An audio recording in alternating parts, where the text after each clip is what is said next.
سلامت باشید، سلامت باشید.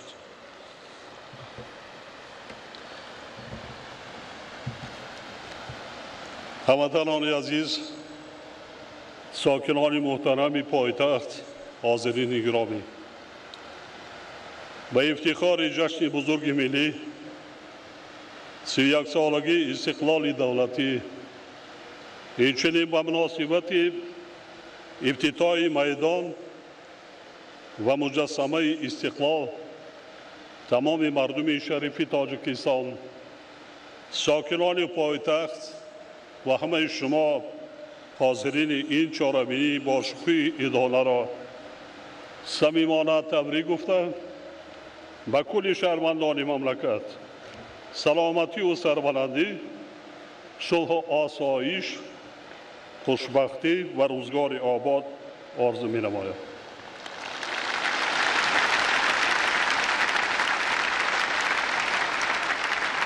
استقلال دولتی آغاز دوره کاملا نو در تاریخ دولتداری تاجیکان، مرحله تازه در تشکل هویت ملی ما و مقدسترین و بزرگترین جشن برای مردم تاجیکستان محسوب می شود. استقلال و آزادی مایه افتخار و سرفرازی و ننگ و ناموس خلق ماست که و شرافت آن بیش از 13 ساله این جانب ما برای آبادی وطن عزیزمان جهد و تلاش می‌ورزیم. با افتخار و قناعتمندی از زحمت صادقانه مردم شرمنده تاجیکستان ابراز می‌دارم که در عرفه تجلیل 31مین سالگرد استقلال دولتی در پایتخت مملکت شهر دوشنبه همچون رمز استقلال و آزادی افتتاح گردیدن چنین میدان زیبا و مجسمه باشکوه باز یک دستاورد ساکنان کشور می باشد. ما از نعمت استقلال و آزادی شکرانه می کنیم که به شرافت آن تا به امروز در تمام گوشه و کنار کشور محبوبمان هزاران انشاءات خرد و بزرگ از جمله مجسمه باشکوه استقلال را بنیاد کردیم. وقتهای آخر با تشبث و اقدامات سازنده راهبریت مقامات اجرایی حاکمیت دولتی شهر دوشنبه،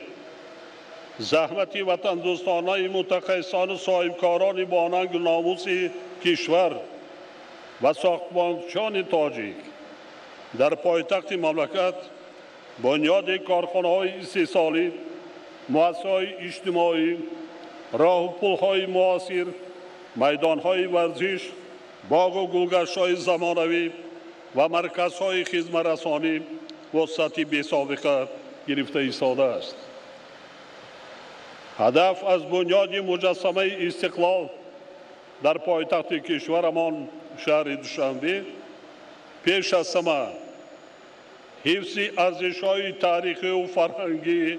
خلق تاجیک، تجسم رکن‌های مهم دولتداری، باز هم بلند برداشتن حس خودشناسی ملی و در ذهن و شعور شهروندان مملکت، خصوصاً نورسان و جوانان، تقویت بخشیدن اندیشه استقلال و آزادی می باشد.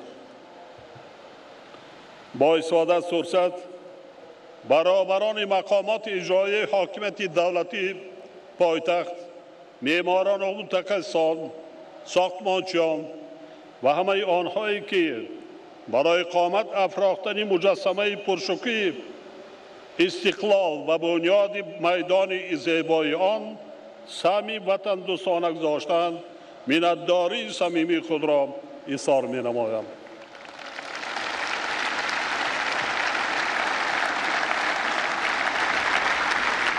هموطنان عزیز، تمام عزم و تلاش، تشبث‌های سازنده و بنیادکارانه و نقشه و هدف‌های استراتژی حکومت تاجیکستان که در زمان صاحب استقلالی عملی گردیدند به خاطر مهیا ساختن شرایط زندگی شایسته برای هر یک ساکن کشور، تامین نمودن استقلال انرژتیکی آن، حفظ امنیت آذوقه‌واری مملکت و به کشور پیشرفته و صنعتی تبدیل دادن وطن محبوبمان روانه شدند. وابسته به این یک نکته مهم را خاطر نشان می نمایم. امروز مردم شریف کشور خوب درک کردند که همه پیشروی های تاجیکستان پیش از همه از برکت استقلال و آزادی، صلح و آرامی، ثبات سیاسی و وحدت ملی، یعنی اتحاد و سرجمعی خلق تاجیک به دست آمدند. ما می‌باید نیست باید با متحدی و سرجمعی و زحمت اهلانه و سازنده خود سرزمین اجدادیمان را باز هم آباد و زیبا نماییم و تمام امکانیت و اقتدارمان را به خاطر رشد دولت صاحب استقلالمان و بالاروی آبروی او آن در عرصه بین المللی سفربر سازیم. در این روند خرد و بزرگ کشور باید اهمیت و ضرورت حفظ استقلال دولتی و تحکیم پایه‌های دولتداری ملی تاجیکان را عمیقاً درک نمایند و در خاطر داشته باشند که هر اقدام و تشبس‌هایی که هر یکی ما امروز انجام می‌دهیم برای خلق تاجیکستان و فردای آباد فرزندانمان یعنی نسل‌های آینده میباشد. از این لحاظ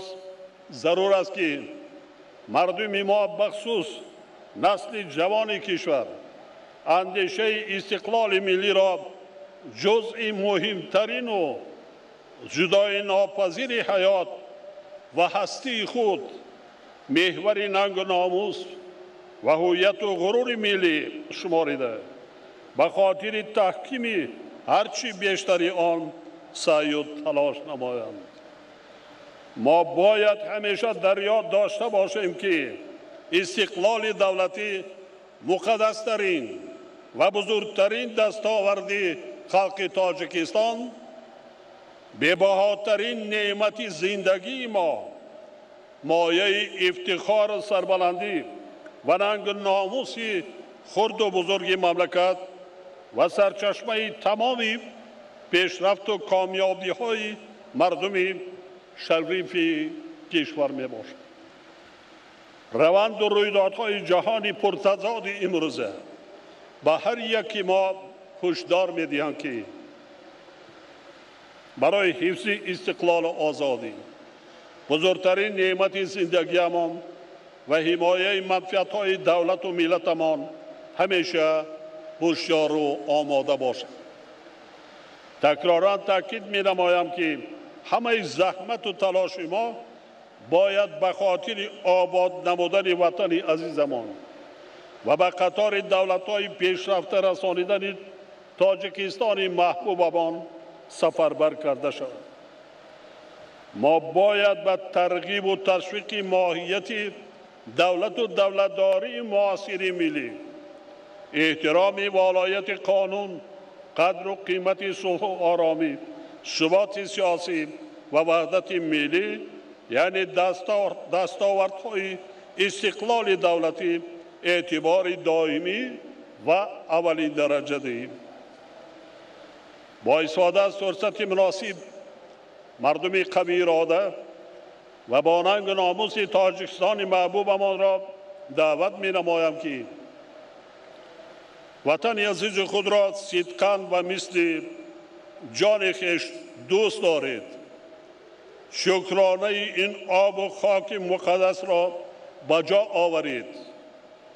برای حمایه آن از همه گونه تهدیدهای جهانی معاصر آماده باشید و به خاطر آبادی و سرسبزی این دیار بی‌ساسا دهچند سعی و تلاش نمایید.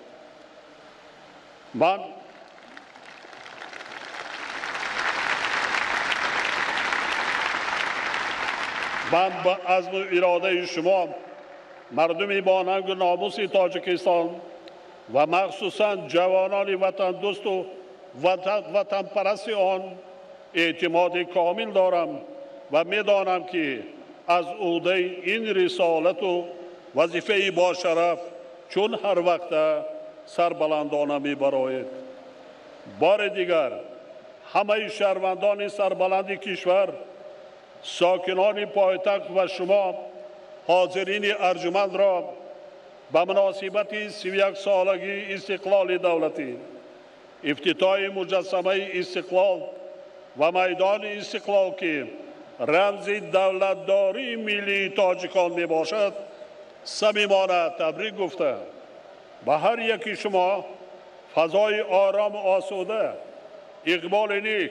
و برار کامیابی آرزو می نمایم. جاویدان باد خلق قهرمان، شرفمند و سربلند، وطن دوست و وطن پرور، با ننگ و ناموس و زحمتکش و قوی اراده تاجیکستان. بگذار صلح و آرامی، ثبات سیاسی،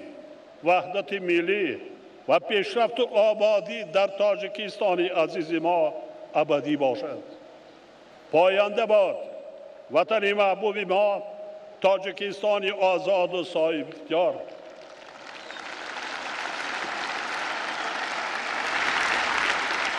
خلق عزیز من، خانت همیشه آباد، قلبت دائم شاد و سرت تا ابد بلند باد. تاجیکستان عزیز من به سوی پیشرفت و ترقیات و فتح و نصرت های نو به پیش